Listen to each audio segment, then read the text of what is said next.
అందరూ ఎట్లున్నారు ఇలా ముచ్చటేందంటే కొంతమంది అంటా ఉంటారు అన్నట్టు ఆఫ్టర్ డెలివరీ తర్వాత ఏంది గంత లావైనవేంది అని కొంతమంది అంటారు. కొంతమంది ఏమంటారంటే ఏం జేత్తరు? తింటరు, పండుకుంటారు బాలింతలు ఏం జేత్తరు? మంచిగా టైంకు తింటరు, పంటరు అందుకే అంత దొడ్డయితారని కొంతమంది అంటారు. అసలు వాస్తవానికి ఇవన్నీ అనుభవించి వాళ్ళకి ఎక్స్‌పీరియన్స్ ఉన్నోళ్ళే అంటారు. ఎందుకట్లా దొడ్డయితరు?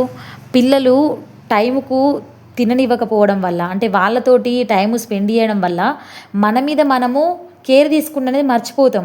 వాళ్ళకి తినబెట్టడం, పడుకోబెట్టడం వల్ల మనం టైంకు ఫుడ్ అనేది తీసుకోము. దానివల్ల మన బాడీలో గ్యాస్ ఫామ్ అయితది. నెక్స్ట్ ఇంకోటేందంటే అంటే ఆఫ్టర్ డెలివరీ తర్వాత ఏ అమ్మాయి బాడీలనైనా హార్మోన్ ఇంబాలెన్స్ వల్ల చేంజెస్ అనేటివి కనబడతాయి. అది కూడా ఒక రీజనే.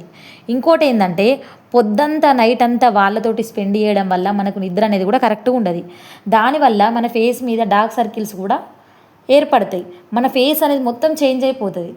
ఇట్లా కొన్ని కొన్ని రీజన్స్ ఉంటాయి.